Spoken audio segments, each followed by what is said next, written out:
Hello guys, welcome back to another part of the Ultimate Decades Challenge. This is part 6, if you can't believe it. We have reached a certain point. I would say we are in 1320, so that is kind of like, oof, okay, we are 20 years into this challenge. So in today's video we have a lot to do, a lot of roles, and I hope you're excited for it because it's going to be very interesting. If you haven't watched my previous episodes of the Ultimate Decades Challenge, I have them on a playlist in my channel. If you can just go to playlists and you will see it. They're all in chronological order. So it was a request in the previous part that I put somewhere my revamped copy of the rules that I'm using. So if you want to check that out, I will have the link to the original Decades Challenge document in the description, as well as my revamped, like modified rules thing. It's gonna be in there as well. I am here just because this is pretty with the lights over the house, but I don't know if you've noticed, we have done the expansion. So this is the house with the expanded space here. I don't know if I like it, and I think it's kind of looking, some of this is looking awkward. Actually, you know what, I'll get rid of this. I think this is what's making me think it looks awkward. There we go, that's better. However, inside it's not that big of a difference, and it's also making the space a little awkward here. I think the entire house needs a renovation, but I don't know if I want to do the renovation yet. I think I want to do the renovation once Bernadette moves out, perhaps. Also, because I have another horse, I have 2 horses, I cannot have another child. I think the entire household slots are covered now, so we really need to kick out Bernadette to get another baby, which sounds bad, but it's okay. Next year she's gonna get married and possibly pregnant, and she's gonna move out. So I'm gonna go ahead and tell you what happened with the births and Bernadette's roles for the future. So first of all, we had Annalise birth. Just as I loaded into the house in the household, she was in labor. It said that she was in labor, and so I was like, oh, I'm just in time to see this birth with Annalie. As you can see here, she had both her husband and her father-in-law here to support her. So she gave birth to a boy this time, and I named him Clemens in honor of his mother's Swedish heritage. It specifically is from Latin clemens, merciful or gentle. Clemens is a name that is used in Norway, Denmark, and in Finland, and of course in Sweden. So I thought it was appropriate to use. So now we roll for Clemens, and first I rolled for Clemens, but then I remembered I always roll for the mother first. So it's actually Annalie that rolled a 12. Then Clemens rolled an 8, which means he is fine. Both mother and son are safe and fine, so I went ahead and used another baby try. And she has such luck, she gets pregnant every time, it seems. I don't know, maybe they just have the good luck right off the bat, and then they're not going to get pregnant, but she is pregnant again, which means she's going to have her 3rd birth. Here you can see I invited Bonnie. Bonnie is Bolin's wife-to-be. They're going to get married pretty soon. Now they're going to have their first kiss. She's really sweet. For some reason, there's a lot of drama with this family, but I will get into it later. I then loaded into the main family to find that Antonia had given birth without me, so that was sad to see, but I saw that she had a daughter, and we rolled for her. She rolled a 12 too, so Antonia was fine, and then the baby rolled a 9, and the baby is fine too. I went ahead and did the rolls for Bernadette. Has to not roll a 1, 2, or 3. So she rolled an 11, which means she will get married.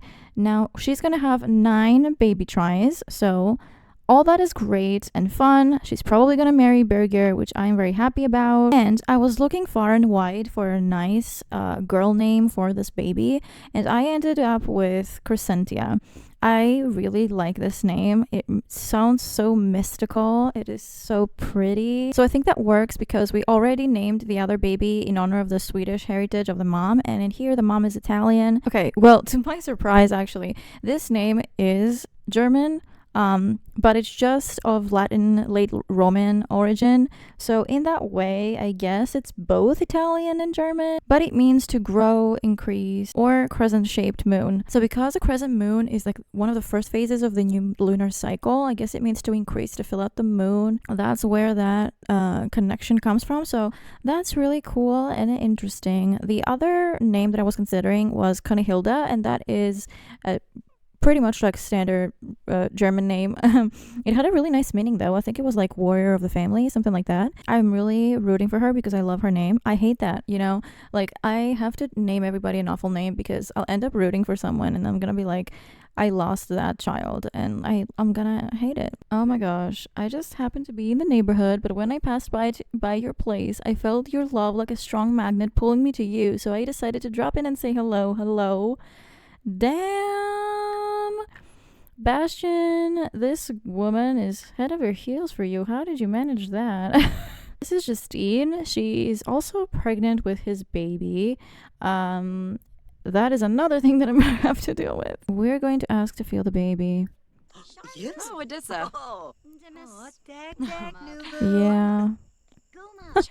I don't know how far along she is. She's not in my active household. So what do we think happens with this baby? It's gonna be in her household, I guess. And also the baby cannot be an heir, so we wouldn't have it in our household. But we'll have to keep track. Like it's a side household, I guess. They became good friends. Okay, that's a good step. That's nice development. I think she has a 10 in mischief, which is crazy. But yeah, she's maxed her mischief. It's so weird. Like, how did that happen, girl? You told too many jokes and then you became like a voodoo person. Maybe flirt? Oh, a flirtatious joke. Actually realized when I saw the rules of the challenge again that I haven't paid the dowry when I married Bartholomew, and I'm not sure if there's a rule that's like, oh, the heir doesn't have to pay or something like that, but I think that it's gonna be better if I do pay. I don't know, if it doesn't make sense, please inform me. So Antonia was middle class. That means we have to pay 5,000 simoleons to marry her.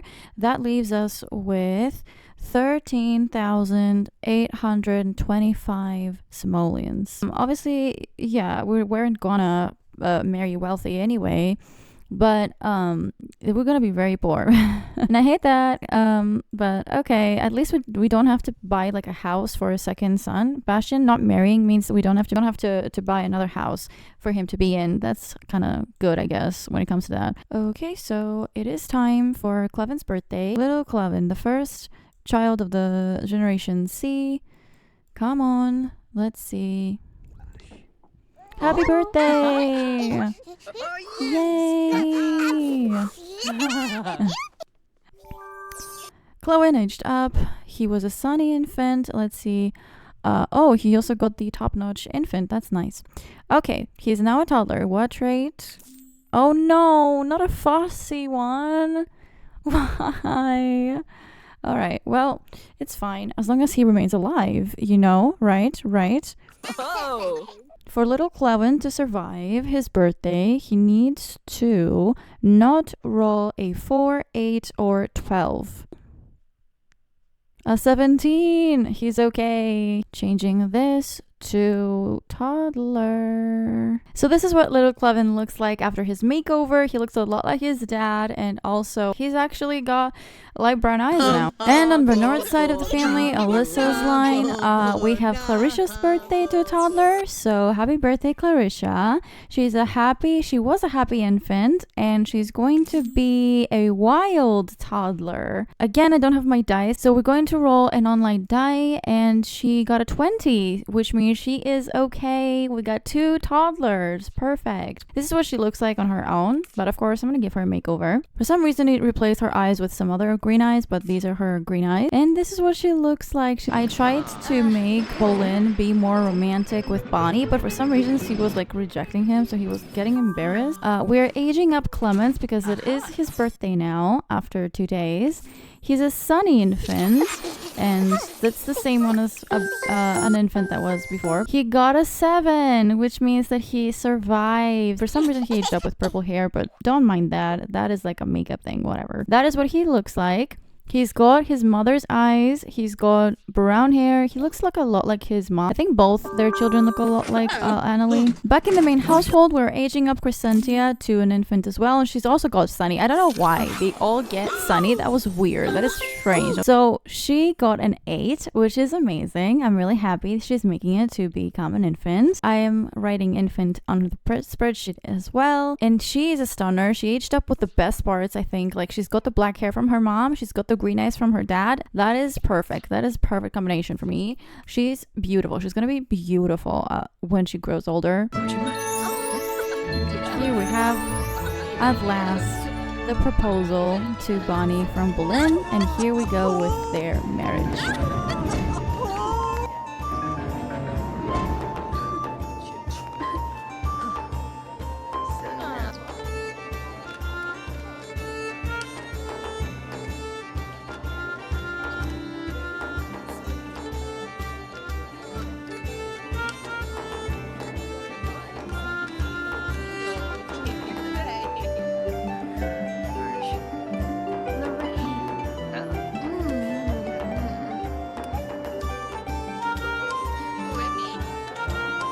We're moving Bolin to Bonnie's household just for now, and we're gonna pay a dowry for him to go there of 5,000. I don't consider them to be like ultra wealthy, but they are well off. I am moving out Bolin with Bonnie to their own house in Windenburg. I ended up going with the most expensive one that we were able to buy because I had a lot of money that I could like to get a house from Bonnie's household, that they had too much money already anyway. Like, they weren't supposed to have that much money. It was leftover money from when I was building their house for them to buy this place. This is a really big house, actually. I feel like I wasted some space here in making it, but whatever, we can always like renovate and stuff if you know, we need more space for it. That is what the house looks like. It's got this kind of peachy pastel interior.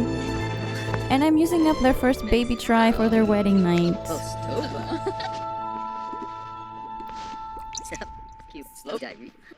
So we're gonna have to see, is she pregnant? She is pregnant. Bonnie is pregnant with the first try. Everyone has been pregnant for the first try. That's really good luck this far for this generation. I am in the Clatin family in France because Justine was pregnant and she gave birth. She gave birth to a girl. Well, the game named her Tienne, but she's gonna be named Catherine or Catherine, and so we have to roll for her. It's honestly really exciting to me because she's gonna be like the first baby that is not in Windenburg, not in Germany. So I wrote down France, Ravenwood. Rolling first for Justine. She just has to not roll a 1. She's fine. Rolling for the baby. Oh my gosh, really? Oh no, this is so bad. Okay, so the baby doesn't make it. Little Catherine doesn't survive. And I think this is going to have a very big impact on Justine's story and consecutively Bastien. I think because Bastien was a peasant and obviously her family wouldn't want them to be together, and they sort of renounced her claim for the family name because she was the eldest. And now it's her sister's duty. Her parents didn't want this baby at all. They wouldn't approve of this pairing. And so they were happy that the baby was stillborn. And I think this made this really huge fight and reaction from Justine, because she started to despise them and just kind of like saying that you wanted this to happen. You wanted my baby to die. You wanted, you know, all of that. Now they're kind of like really happy that the baby's out of the way and there's no way to like tarnish her name in society, that she was, you know, had a baby out of wedlock. And so they're like, okay, this is the perfect chance to fix your mistake and marry this guy. And so she just got into an arranged marriage with him, and here they are in their new home. She's really, really depressed, I would think. And this guy is a noble as well, and he inherited this house, and he was also, I guess, like a really wild guy. Like, he wouldn't settle down. She does not want to be intimate with him. Absolutely not. And honestly, he doesn't mind either. Like, he doesn't care about this. Like, he just wants to be proper in, you know, their parents' eyes and all of that. But behind closed doors, he does not give a fuck about this any more than she does. We're gonna have to see what happens with Bastien's roles, because I have some storylines in mind for this, for these Sims that are really, really interesting and juicy. Of course, Justine runs away the first chance she gets from that house. She honestly, even though this is an arranged marriage, I think she sort of finds a freedom in the fact that she can just go now and see Bastian without her parents wondering who she's seeing. As long as like her husband is fine with whatever she goes, she's fine. When and if she gets pregnant again, everyone will think that this baby is her husband's baby. Anyways, back at the main household, Antonia made spaghetti because she's Italian and now I can use Italian recipes. Hooray. Bastian has lost his baby, of course, as well, and he is also feeling very depressed because of it, but also I feel like he's really being closer with his brother's babies because of it. He's taking care of Clevin a lot, and I think that's really sweet as a way to like cope with his loss. It's Bartholomew's birthday today, and so I'm having Antonia bake him a cake. I feel like Antonia has ADHD because she cannot fucking fulfill a single task without stopping and doing something else. It's just kind of funny at this point. You can see Bartholomew's making some nectar here. This thing right here is full of finely aged nectar, but I'm not selling it yet. I'm just waiting. I'm saving it. It's also Antonia's birthday because they have the same age, if you remember. So I've invited her grandfather and her mother here. It's actually kind of interesting how her father is Justine's stepdad. There's some weird stuff happening with that Italian and French family, but I invited Bernard and Boleyn on Bartholomew's side. I think he would want his cousins on his birthday. You can see he's playing the guitar, and I feel like he really likes playing the guitar, which is a really cool thing. Happy birthday, Bartholomew! I hope you have a safe birthday, because we all love you here. And you have 2 babies that need you. So, let's see. Bartholomew aged up, and his new trait is genius. Okay. Does Bartholomew survive? 5! Yay! Okay, so 5 is fine. He is going to be a young adult now. I'm also going to roll for his aspiration. This is another chance for an aspiration. Maybe something changed. And he rolled a 7. It's the same aspiration. It's a food aspiration again. So I'm just going to keep it the same. What are the odds of that? And Boleyn grabbed a slice of the cake. So now I cannot use the cake for Antonia. And Antonia is going to have to be sad. The married couple is here cuddling, and that's really cute. Bernadette has been really helpful around the house with the children, with the chores. Anyways, Antonia aged up and we're rolling. She rolled a 19, which is also fine. So they're both okay. They're both going to be young adults. And she got a 9 for her aspiration. I don't remember what it was before, so I'm just going to have to choose what it shows me here. So I actually don't know about any of these. I'm just going to pick Renaissance Sim. Maybe we can change it later. We'll see. I am back in Bernard's household. He also has his birthday. He was born like 1 or 2 days after Bartholomew, so it makes sense. Annalie is pregnant, of course, but she is not in labor yet. Happy birthday, Bernard. Hopefully you survive as well. And you join your wife in young adulthood. And your next trait is hot-headed. Let's roll for you. And he got a 3, which means he's gonna be fine. His new aspiration could be number 5, which is fairy, and I don't think so. Annalie has gone into labor. This is so fucking funny. I swear, this could have been a thumbnail. Okay, so let's hope she has a safe birth. This is her 3rd birth. So let's see how it goes. It's a boy again. Okay, so they had a girl and then a boy and then another boy. I am naming this child Convert. This is an old medieval Middle Ages German name. Rolling first for Annalie, and she survives for the baby. Oh my gosh, the baby doesn't survive. We have 2 stillborn babies back to back. Okay, so we're just going to be aging up Convert to an infant so that I can choose that option to make him deceased. She's still happy. The death of her newborn baby is not enough to make her sad. Her father-in-law is sad, and her firstborn daughter is sad. Bernard is not sad either. He's happy too. It's not that big of a deal, I guess, for them. Maybe they're like, okay, we're gonna keep pumping out babies. Like, it's fine. I'm gonna try for another baby instantly because they're young adults now. They have some more time. So with the main household, I went to the Finchwick Fair again because in the eve of 1321, it was a Saturday, and I actually made back almost all of the money that I spent on the dowry, selling our flowers and our vegetables, and that ended with us having having 22,000, which is a really good number right now. And you can see here, Bertinet is flirting a bit with Birgir because it's gonna be their wedding pretty soon. We are officially in 1321, and today I actually need to do two things at least. Bertinet needs to get married, and I don't know how we're gonna manage that because I haven't even kissed with Birgir. It's actually been a bit difficult to get into a good romantic relationship with them. And I also have to age up Crescentia because her time as an infant is coming to an end soon, and we're gonna see if she ages up into a toddler, and I'm hoping that she does age up into a toddler because I love her so much. I think for the next few hours I'm gonna work on her romantic relationship with, so because there's just way too much going on in the house with so many family members, I'm gonna have her ask him out on a date. I was kind of thinking that maybe things aren't advancing so much because he's younger than her. He's like 15. Oh my gosh, Boleyn and Bonnie are here. Bonnie is pregnant, but she hasn't given birth yet. Kiss neck. Hello. Oh my gosh, they haven't had their first kiss yet, but she's kissing his neck. That's crazy. Well, she kissed his nose. That's cute. Do you want to be my boyfriend? Do you want to be together? Yay! Okay. I'm gonna end the date here, and we're gonna go back home, and we're gonna age up Crescentia. So it's time for Crescentia to age up to a toddler. Please, little Crescentia, I love you so much. Please survive. She's so cute. Everyone is here to celebrate.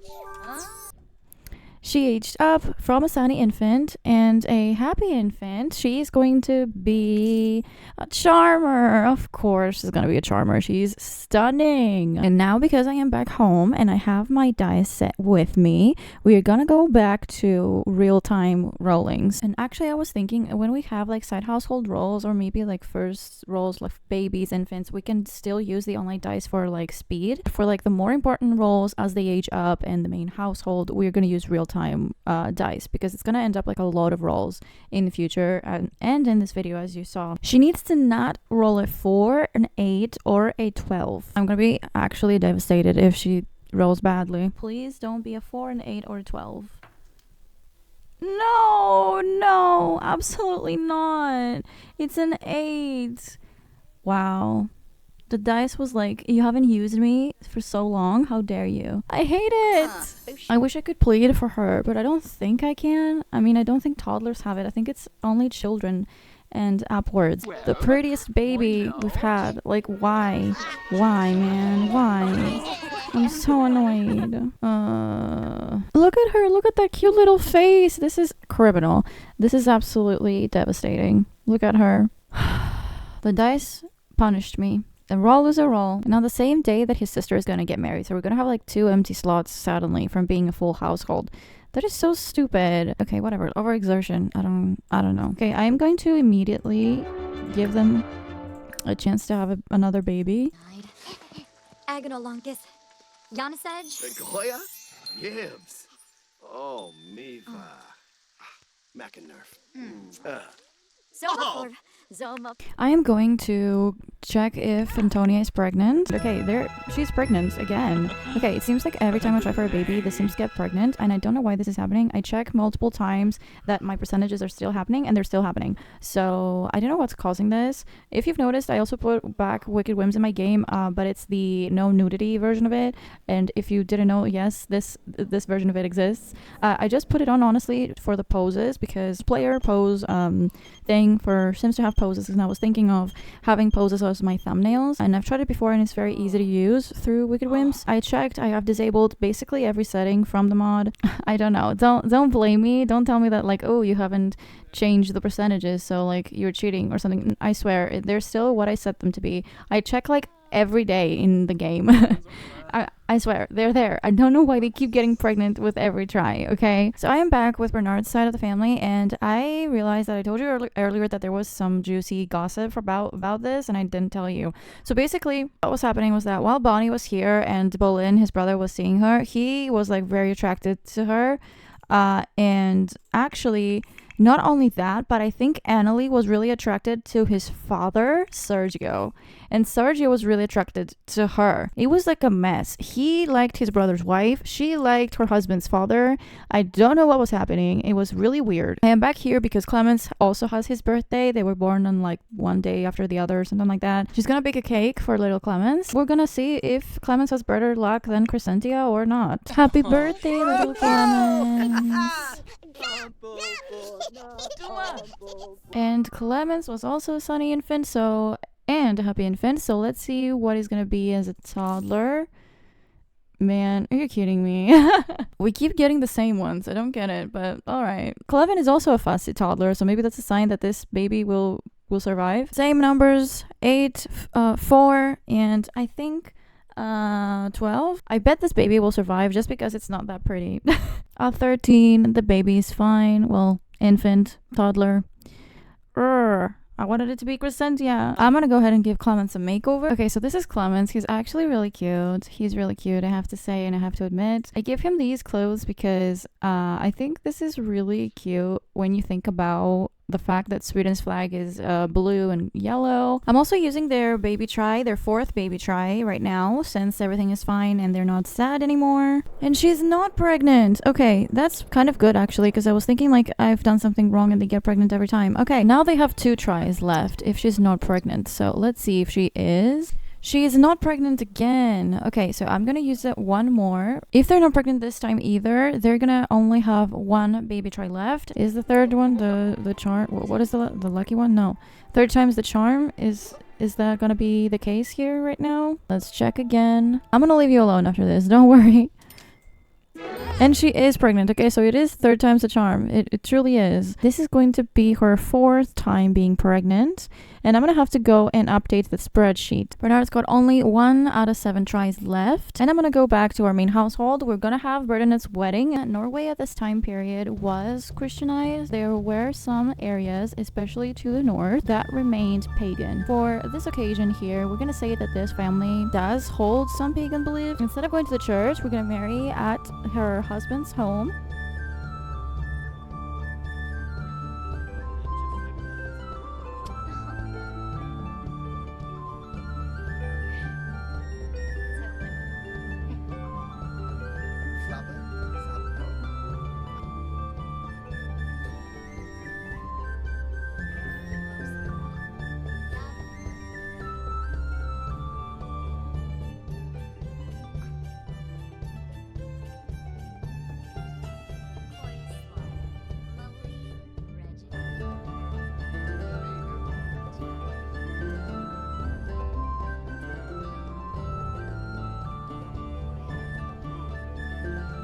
So we're moving Bernadette out of the house into the Beka. I don't know how you pronounce that in Norwegian. I'm sorry. And so we're gonna pay a dowry of 5,000, I think. Even though mostly they were farmers with large pieces of land that they actually owned, things were much different. Than the rest of Europe when it comes to monarchy. Just to be certain, though, because they do have a nice house, I'm gonna give away 5,000. Here we are, their new home. I made all of these inspired by the flags of each country, which might seem silly to you, but it helps me like differentiate where we are. Okay, there we go. Their first woohoo. It's nice that she was feeling very confident in her first woohoo. Are you pregnant? She is pregnant. We'll see them again when the baby arrives. Alright, so I've loaded up into Boleyn's family, and Bonnie is in labor. This is her first birth. I have no idea what's gonna be. Maybe a girl? What are we getting? What are we getting? It's a girl. I was right. Okay. I think I've sort of like figured out how the belly looks when it's a girl and when it's a boy. Anyways, so for this girl, we're gonna have to find a Scottish name, and I'm going to choose Catriona or Katrina. I don't know how you pronounce that in Gaelic. Gaelic is honestly such a scary language. I have no idea how things are pronounced unless I look it up. Looks like a cute baby. Let's roll for this little baby. 16. The first roll is for the mother, so she survives. Baby also survives, so they're both fine. She is pregnant again, so there goes another baby try for Boleyn. So I'm gonna bring this episode to a close here. Thank you so much for watching if you reached up until this point. We had just so many babies in this episode. I think that's how I'm gonna title it. Now that we have a household in Norway, I'm gonna have to keep track of historical events in Norway, wars, or anything that we can possibly use. We're gonna talk about that more in the next episode. Thank you so much for watching. Please comment about what you thought about the video, and have a great day, have a great night. Goodbye.